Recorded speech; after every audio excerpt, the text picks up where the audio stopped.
Sir, Punjab में PDM की जानिब से स्पीकर पंजाब के खिलाफ तहरीक अदम एतमाद जमा कराने के बाद इस वक्त कहा जा रहा है राना सनाउल्लाह साहब की जानिब से कि अगर कल वो एतमाद का वोट नहीं लेते तो वो वजीर आला नहीं रहेंगे। कल के बाद का सियासी मंजरनामा पंजाब में क्या देख रहे हैं और क्या खान साहब इस वक्त उन हालात को हैंडल कर पाएंगे जो आने वाले दिनों में उनको फेस करना पड़ेगा? देखिए, ये तो सवाल मेरा ख्याल है मामलात कुछ ज़्यादा ही तवक्को के, आप समझें कि बरखिलाफ, ये शायद तवक्को के मुताबिक कहा जाए या क्या कि देखें, ये 4-5 मसाइल इस वक्त एक साथ पैदा हो रहे हैं पाकिस्तान में जी। और एक तो उसमें मसला जो आज से 1 महीना, 2 महीने, 6 महीने, साल, 2 साल, 3 साल, और वो एक बहरान पाकिस्तान के अंदर जन्म ले रहा है और लेता लेता एक ऐसी जगह पर बहरान पहुंच चुका है जिसको हम शदीद माशी बहरान कह रहे हैं। जी। और माशी बहरान जो है उसमें आखिरी जो इस वक्त अगर पाकिस्तान को कहीं से रोशनी नजर आ रही है तो वो नजर आ रही है आईएमएफ की तरफ से, और आईएमएफ की रोशनी भी फिलहाल जो है वो स्विच ऑफ हुई हुई है। और उसके नतीजे में क्या होने जा रहा है? उसके नतीजे में वो होने जा रहा है जिसके बारे में इस प्रोग्राम में, दीगर प्रोग्राम में मुख्तलिफ माहिरीन माशियात आके बात करते रहे, और वो शदीद तर होने जा रहा है आने वाले दिनों में। और मैं सिर्फ आज का एक्सप्रेस ट्रिब्यून, मैं सियासत पे आने से पहले सिर्फ ये बता दूं कि होने, ताकि 3-4 चीजों को पर मिला के जरा देख सकें। जी। आज का एक्सप्रेस ट्रिब्यून जो है उसमें शहबाज राना साहब की गालिबन स्टोरी है, और वो ये है कि बिजली जो है, आईएमएफ ये कह रहा है कि बिजली, ठीक है, जो कि कितने घंटे आती है कितने घंटे नहीं आती, लोगों के लिए अजाब हो गया है बिजली का बिल देना। आईएमएफ कह रहा है कि 31.60 पैसे फी यूनिट बिजली बढ़ाई जाए। बिजली एक यूनिट 31.60 फी यूनिट। ठीक है। और गैस जो है वो 100% उसमें इजाफा किया जाए, 100%। ठीक है, इस रिपोर्ट, ठीक है, इसी रिपोर्ट के मुताबिक आप देखें तो 100% इंक्रीज इन गैस प्राइसेस, यानी अच्छा। और इसका मतलब ये हुआ कि 700 अरब रुपए का खसारा है इस वक्त। फौरी तौर पे आईएमएफ कह रहा है कि हम आपसे बातचीत शुरू करेंगे जब आप 700 अरब रुपया अवाम के ऊपर मजीद टैक्स लगा देंगे, और इसलिए कि आपने रिफॉर्म्स नहीं किए, आपने लोगों से टैक्स 78 रुकनी हमारी सिर्फ मरकज में काबीना है। पंजाब की काबीना देख लें तो वो भी शायद, मुझे नहीं पता, इंटरेस्ट भी नहीं है किसी को कि कितने मुशीरान हैं और कितने वज़रा हैं परवेज इलाही साहब के और पीटीआई के, और ना केपी का हमें पता है और ना हमें सिंध का पता है, बलूचिस्तान का। मैं नहीं पता कि हुकूमतों के क्या मामला हैं। तो एक तो ये है कि वो कह रहे हैं खर्चा कम करो, ये कह रहे हैं खर्चा हम कम नहीं कर सकते, अवाम के सर पे डालेंगे, और अवाम के सर पे डालेंगे तो मुल्क में उसके साथ ही फिर सोशल अनरेस्ट है, उसकी बेरोजगारी है, स्ट्रीट क्राइम्स पूरे मुल्क में बढ़ रहे हैं। और तो एक तो ये पूरा का पूरा मामला सर पे खड़ा है आपके, चंद महीने के आपके पास ज़खायर रह गए हैं, और 1100 पॉइंट, अब ये जो मैं बात कह रहा हूं उस पर जरा और 1100 से ज्यादा, 1100 ले लेते हैं, 1100 पॉइंट कराची स्टॉक मार्केट गिर गई। अब एक इसका क्या मतलब है? इसका क्या मतलब है 1100 पॉइंट गिर गई तो इसका क्या मतलब है? इसका मतलब यह है कि एक पॉइंट जो होता है, एक पॉइंट वो 11 लाख रुपया है। बिल्कुल। तो अगर 1100 पॉइंट गिरी है मार्केट को, इसका मतलब यह है कि 300 अरब रुपया डूब गया लोगों का। अब इसका क्या मतलब है? 300 अरब रुपया डूब गया आज एक दिन में। इसका मतलब यह है कि जितनी कंपनियां कराची स्टॉक मार्केट में शेयर्स लिए हुए थे, मतलब ऐसे ही है कि मतलब उन कंपनियों का 300 अरब डूब गया। यानी मिसाल के तौर पे अगर मैंने एक प्लॉट खरीदा हुआ है और वो प्लॉट जो है वो 1 करोड़ रुपए का है, आज वो प्लॉट 80 लाख रुपए का हो गया, यानी उसकी कीमत हवा में उड़ गई। तो 300 अरब रुपया आज एक दिन में लोगों का डूब गया जिन्होंने स्टॉक खरीदे हुए थे कंपनी से, जितनी कंपनियां थी, 300 अरब रुपया। अच्छा, यानी ये एक दिन का खेल है। तो ये आपका माशी बहरान, अब वो जिन कंपनियों का डूबा है वो किनसे निकलवाएंगे पैसा? वो कंपनियां अपना नुकसान किससे पूरा करेंगी?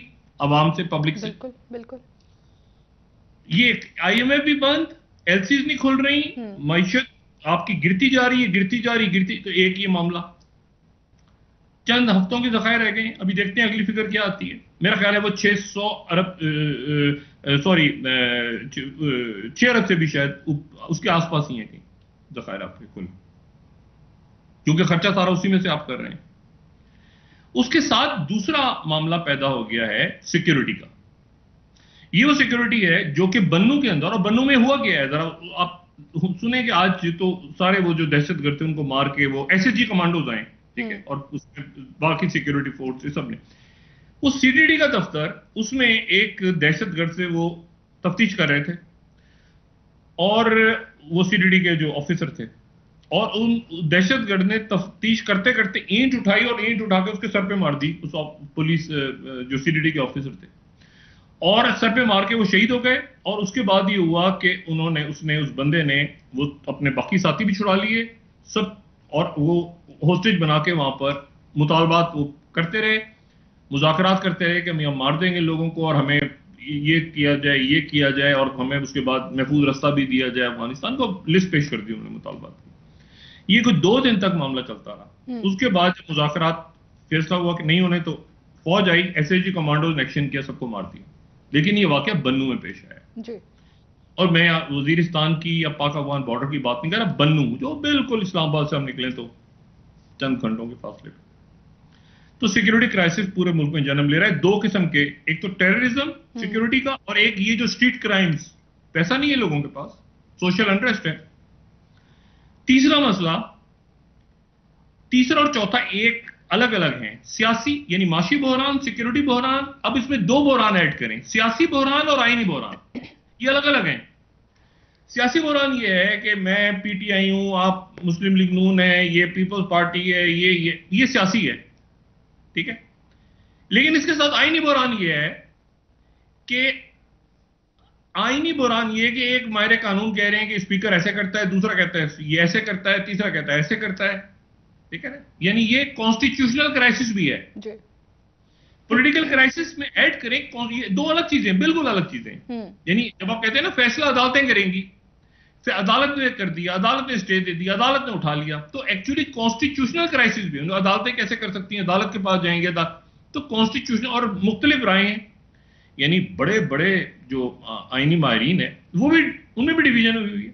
तो कॉन्स्टिट्यूशनल क्राइसिस है कि आइन को कैसे पढ़ना है, और सियासी क्राइसिस, और कल क्या होने जा रहा है, कल ये अजीब तमाशा है। कल ये होने जा रहा है कि अगर आप सादा से अल्फाज में फिगर्स देखें तो पीटीआई के पास हैं 180 और काफ लीग के पास हैं 10, तो इनके पास हो गए 190। अच्छा, और जो अपोजिशन है यानी जो पीडीएम है या पीडीएम के इत्तेहादी हैं, मुस्लिम लीग नून के पास हैं 167, पीपल्स पार्टी के पास हैं 7, आजाद हैं 5 और आय पार्टी के पास 1। यानी उनके पास जो टोटल है वो है 180, इनके पास है 190। 180 और 190 इस तरह से बन रहा है टोटल, ठीक है। अच्छा, उसमें जो 8 वोट मुअत्तल हुए थे, जो कि स्पीकर ने मुअत्तल किए थे, उसको अदालत ने बहाल कर दिया कल के लिए। सिर्फ कल इजलास होता है तो वो अपना वोट डाल सकते हैं, और कल अगर इजलास नहीं होता तो इसकी अगली समाअत होगी 19 जनवरी को। 19 जनवरी। तो ये इजलास कल, अच्छा स्पीकर कह रहे हैं कि मैं इजलास नहीं बुलाऊंगा।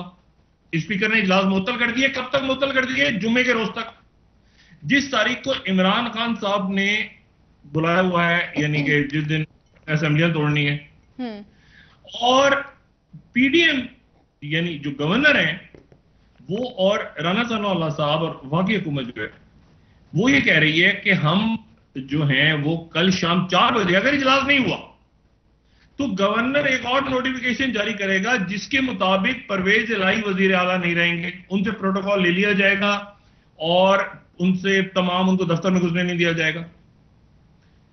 अच्छा, अब यानी एक तरह से गवर्नर रूल, ये लेकिन गवर्नर तो रूल इस तरह नहीं लगा सकता। हाँ। गवर्नर तो शायद वो तो प्रेसिडेंट, ठीक है। तो एक ये अजीब मामला है कि वो एक नोटिफाई कर देंगे खुद के मैं गवर्नर राज लगा रहा हूं, इस तरह नहीं लग सकता गवर्नर राज के मैं गवर्नर राज लगा रहा हूं, उसका भी एक तरीका है। लेकिन वो कह रहे हैं कि कल मैं एक और नोटिफिकेशन निकालूंगा कि ये जो है ये परवेज इलाही वजीर आला नहीं रहे।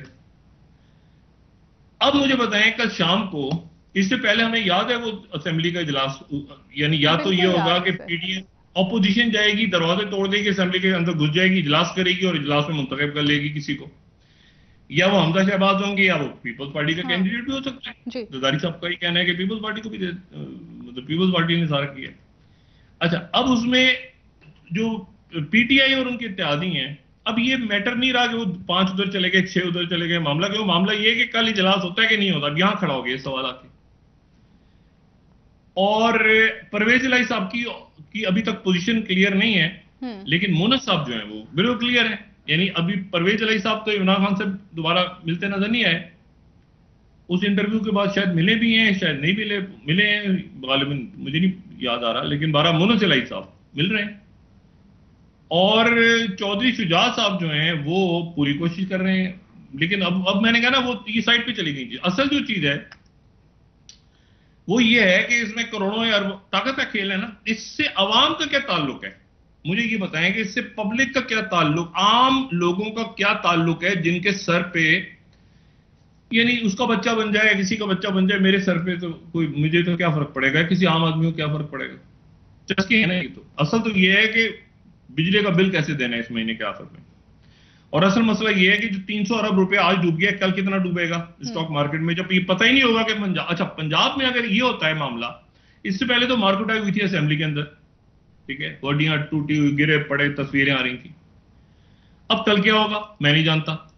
क्या गवर्नर जो है वो वलीउर रहमान साहब असेंबली खुलवाएंगे, और परवेज इलाही साहब के वो भी एक सवालिया निशान है कि वो कैसे, उनके सेक्रेटरी स्पीकर जो हैं वो उन्होंने रात को दरख्वास्त एक्सेप्ट कर ली और ये सारा हो गया, और मामला अदालतों में जाता है तो क्या होगा, अदालतें क्या फैसला करेंगी, क्या होगा, छुट्टियां भी शायद आ रही हैं, मैं नहीं जानता तारीख क्या लगेगी क्या नहीं लगेगी। अच्छा, फिर उसके बाद जो है वो तो एक माशी बहरान बढ़ता जा रहा है, स्टॉक गिर रही है सारा, एक आपके पास आईएमएफ डेडलॉक है टोटल, और ये तख्त पंजाब का खेल चल रहा है।